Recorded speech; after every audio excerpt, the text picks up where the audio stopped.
नमस्कार साथियों, जैसा कि आप देख रहे हैं कि महाराष्ट्र में जो राजनीतिक सरगर्मी और सुगबुगाहट जो है वो तेज़ होती जा रही है, क्योंकि जिस प्रकार से शरद पवार जो कि गुप्त बैठक की भतीजा अजीत पवार जो इस महीने की शुरुआत में बीजेपी का जिन्होंने दामन थामा था, तो इसके क्या संकेत हैं, इसका क्या मतलब अर्थ निकाला जाए। क्योंकि शरद पवार पिछले कुछ दिनों से जो है वो ऐसा संकेत दे रहे हैं कि वो ज़्यादा दिलचस्पी जो है ये जो इंडिया जो गठबंधन जो हो विपक्ष का जो हुआ है, इंडिया जो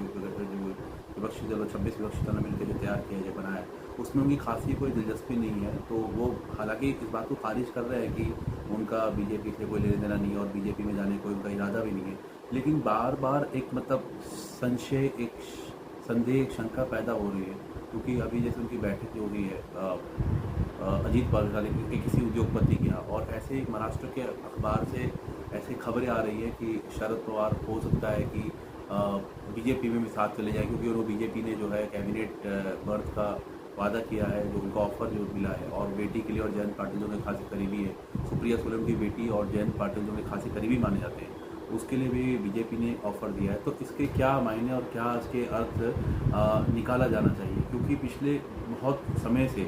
जब से ये शिवसेना का जो मुद्दा जो उठा था पूरा, जब ये एकनाथ शिंदे अलग हुए, उसके बाद से ही मतलब इसकी शुरुआत हो चुकी है। अब कई सारे ऐसे संकेत भी मिल रहे हैं, क्योंकि जो बैठक हुई महाराष्ट्र में मतलब जो विपक्षी बैठक, हालांकि 31 और 1 तारीख को विपक्षी साझा बैठक मुंबई में होने वाली 31 अगस्त 1 सितंबर के बीच में, लेकिन जिस तरह से जो सिग्नल शरद पवार देने की कोशिश कर रहे हैं, उससे किसी भी जो 26 दल है, इंडिया जो गठबंधन जो तैयार हुआ है, जो बना है, जो खड़ा किया गया है, उसमें जो 26 जो अन्य अन्य दल अनेक दल हैं, तो वो बहुत लाजमी है कि एक मन में सवाल और शंका पैदा होगा कि जिस तरह से शरद पवार जो संकेत देने की कोशिश कर रहे हैं, या जो संकेत देना चाह रहे हैं बार बार। कुछ कुछ समय पहले ये भी खबर आई थी कि अडानी से भी शरद पवार के अपने आवास पर भेंट हुई थी, मतलब जो गौतम अडानी जो उद्योगपति है, उनसे उन्होंने मुलाकात की थी। फिर बीजेपी के जो अजीत पवार जब गए, और उसके बाद और उससे पहले जो पुणे में सरकारी क्रम में मोदी और शरद पवार की मुलाकात और भेंट हुआ था। तो ऐसा जो है, अगर चीज़ें इस तरह से लंबी अगर खींचेंगी और लंबी अगर चलती चली जाएंगी, तो इससे ये साफ है कि शरद पवार की कोई खासी दिलचस्पी नहीं है, एक औपचारिकता मात्र है शरद पवार की इंडिया गठबंधन के सही, मतलब ऐसी बातें अटकलें लगाई जा रही, संयोजक बनाया जा सकता है उनको, या नीतीश कुमार का नाम और साथ साथ शरद पवार का भी नाम मतलब बहुत तेज़ी से आगे चल रहा है। तो कई तरह के कयास और अनुमान जो है लोग मतलब लगाना चाहते हैं। तो इस तरह से अगर स्थिति रहेगी, तो मुझे नहीं लगता कि इससे मतलब जो है इंडिया को जो गठबंधन जो विपक्ष का इंडिया अलायंस जो गठबंधन जो है, इससे कोई खासी मजबूती मुझे इसकी कोई आसार नज़र नहीं आ रही। क्योंकि कल ये भी तो खबर आई थी कि जो दिल्ली के मुख्यमंत्री और कांग्रेस में ठन गई है सीटों के बंटवारों को लेकर, और वो कह रहे हैं अगर इस तरह से चलते रहेगा तो फिर हम जो है मुंबई में जिसके बाद जो बैठक होगी उसमें जाने की ज़रूरत नहीं महसूस करेंगे, ज़रूरत नहीं समझेंगे। तो ये कई सारे प्रश्नों को, कई सारे सवालों को जन्म दे रही है, जिसका खुद जवाब विपक्ष को देना है। अगर विपक्ष आपस में भिड़ेगा या लड़ेगा, तो इसका सरासर सीधा सीधा फायदा जो है वो बीजेपी उठाएगी ही उठाएगी। या आपस में अगर आपकी फूट पड़ जाएगी, और अगर मनभेद या मनमुटाव कुछ चीज़ों को लेकर अगर होगा, तो ये जो है खलल पैदा करता है आखिरी समय, आखिरी वक्त में। तो इसके लिए जो है इनको मतलब एक मजबूत, एक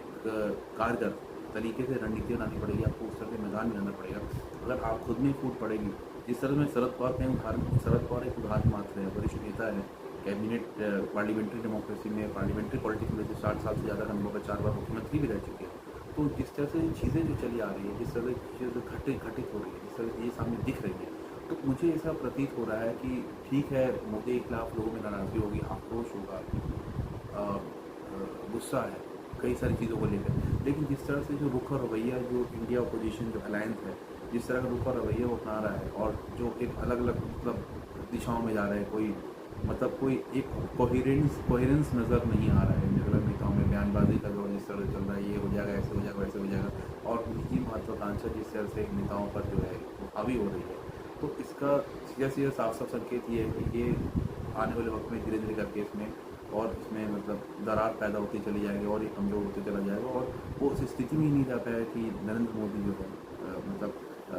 मोदी को चुनौती नहीं दे पा रहे। मेरा ये कहने का सीधे से साफ साफ मतलब है कि ये गठबंधन जो बना, अगर इस तरह की चीज़ें अगर चलती रहेंगी तो उस स्थिति में ही नहीं आ पाएगा कि उसको मोदी को चुनौती दे। और नरेंद्र मोदी और बीजेपी के तमाम प्रवक्ता और जो तमाम समर्थक हैं वो तो अभी भी इसमें मतलब सवाल खड़े कर रहे हैं कि कुछ लोग जो उसमें आए हैं वो अपने मतलब निजी महत्वाकांक्षा और जो निजी मतलब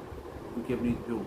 चीज़ें हैं उसको पूर्ति करने के लिए गठबंधन में उनको गठबंधन में या मोदी को पटका नहीं देने का या चुनौती देने का कोई दो लोगों तक लेना देना नहीं है। उनकी निजी महत्वाकांक्षा इतनी हावी हो चुकी है उस वजह से वो उन्होंने गठबंधन एक मिलकर बनाया है, खड़ा करके तैयार किया है और उनको मोदी से लड़ने में कोई मतलब जो है दिलचस्पी नहीं है। वो आपस में जो है लड़ेंगे भिड़ेंगे और इसका फ़ायदा जो तो ये बीजेपी ने मतलब फैलाना शुरू कर दिया तमाम माध्यम से। तो इसलिए अब ये बहुत ज़रूरी है कि जो इंडिया जो गठबंधन है उसको एक रूपरेखा एक रणनीति तैयार करनी पड़ेगी और उस रणनीति और रूपरेखा के लिए ज़रूरी है कि आपस में जो इनकी जो फूट जो दिख रही है सामने फूट पड़ रही है उसको कमतर किया जाए, उसको दूर किया जाए। जो इस तरह के ऐसे जो मुद्दे हैं उसमें मतलब कि जो है उस मुद्दों को दूर बातचीत के माध्यम से बात करके एक रास्ता जो है एक कोशिश की जाए खोजने की या निकालने की। क्योंकि अगर ऐसी चीज़ें चलती रहेंगी और अगर लोग मतलब अगर लोगों को उम्मीद है जो गठबंधन जो है इंडिया अलायंस जो है कि विकल्प बन सकता है मोदी का, तो उसको उस तरह से लोगों के बीच में गंभीरता से पेश करना पड़ेगा। और वो पेश तभी कर पाएंगे जो आपके घर में जो ये फूट और कोल्हाल जो मचा हुआ है, कोल्हाल जब तक रहेगा तब तक आप एक रास्ता एक कोशिश नहीं खोज पाएंगे। जो तमाम तरह की चीज़ें निकल कर आ रही हैं, जो मतभेद है मनमुटा दिल्ली में भी जो जिस तरह के कल जो आ रहा था तो दिल्ली में 7 लोकसभा की सीटें, अब उसको लेके भी अलग अलग तरह के क्या लगाया जा रहा है कि हम इस पे नहीं लड़ेंगे, हम इतने पे नहीं लड़ेंगे। और फिर अलका लांबा का बयान आता है जो कांग्रेस की प्रवक्ता है, फिर जो सौरभ भारद्वाज है दिल्ली सरकार में मंत्री, उनका बयान आ रहा है। तो इससे एक मतलब बड़ा एक कन्फ्यूजन एक क्रिएट हो रहा है, मतलब कि एक द्वंद एक दुविधा एक मतलब पैदा हो रही है लोगों के मन में, जो आम मतदाता है जो आम जनता है कि आगे क्या होने वाला है, आगे क्या स्थिति बनने वाली है। तो इसके लिए जो है ये समय रहते हुए कोशिश मतलब करनी चाहिए। ठीक है, मुंबई में बैठक जो है इस महीने के आखिर में होगी, वो एक पक्ष है, एक बात है, वो समझ में आता है। लेकिन एक आपस में तो एक अपनी तरफ से एक प्रयास एक कोशिश तो करें कि जो मनमुटाव और मतभेद जो जिस तरह से भी जो पैदा हो रहा है, अगर उस मनमुटाव और मतभेद को आप नहीं दूर कर पाएंगे, समय रहते अगर नहीं दूर कर पाते, 8 से 9 महीने का भी समय बचा हुआ है लोकसभा का चुनाव 2024 में, और अगर आप समय रहते उसको नहीं ठीक कर पाते हैं या चीज़ें नहीं पटरी पर आएंगी, तो उससे काफ़ी हद तक जो है वो फ़र्क पड़ सकता है, उसका असर साफ दिख सकता है। इसलिए अब ये बहुत ज़रूरी है कि मिल बैठ के बात विचार करके जो भी आपस में जो उनके मसले हैं, जो मुद्दे आपस में, उसके एक कोई रास्ता एक खोजने का एक मतलब कोई तरीका निकाले या कुछ उस तरह मैकेनिज़्म डेवलप कर सके। जो वरिष्ठ नेता हैं जैसे कांग्रेस के अध्यक्ष जो खड़गे जी हैं या जो नीतीश कुमार हैं या और बाकी जो नेता जो वरिष्ठ जो नेता हैं इसके अंदर, उनको मतलब एक कोशिश करनी चाहिए। क्योंकि आए दिन बयानबाजी हो रही है और मीडिया फिर जो खुदी मीडिया उसको अलग तरह से नज़रिए से दिखा रहा है, बीजेपी प्रवक्ता उस पर अलग कटाक्ष करना है, टीका टिप्पणी कर रहे हैं। तो इससे तो पूरा ये रहता जो फैला हुआ है, तो ये तो समेटना भी मुश्किल हो जाएगा, जो ये समेट ही नहीं पाएंगे समय रहते हुए। तो इसलिए अब जो है अब वक्त है अब एक समय आ चुका है कि मतलब जो है ना एक कोशिश की जाए अगर इनको सही मायने में अगर विकल्प बनना है। क्योंकि अगर आप इस तरह का रुख और रवैया रखेंगे तो इसका सरासर मतलब है कि आप चाहते हैं कि मोदी दोबारा आए, तीसरी बार चुन के मतलब दोबारा प्रधानमंत्री बने। और वो तो मोदी ने कहा भी है, जो प्राचीन लाल किला मैं अगली बार दोबारा मैं फिर आऊँगा, मैं अगले साल फिर लौटूंगा। तो ये क्या संकेत दे रहा है? ठीक है, मैं मोदी का समर्थन नहीं कर रहा हूँ, लेकिन जो बयानबाजी जिस तरह से आ रही है जो हो रही है, तो ये क्यों हो रही है, इसके पीछे की वजह क्या है, इसके पीछे कारण क्या है, इस पर प्रकाश डालने की बहुत ज़्यादा ज़रूरत है, विशेष ज़रूरत है। इस सब चीज़ों पर, इन सब पहलुओं पर प्रकाश डाला जाए जो चीज़ें अगर अभी चल रही हैं। क्योंकि देश देख रहा है कि क्या स्थिति बनी हुई है, देश को उम्मीद है,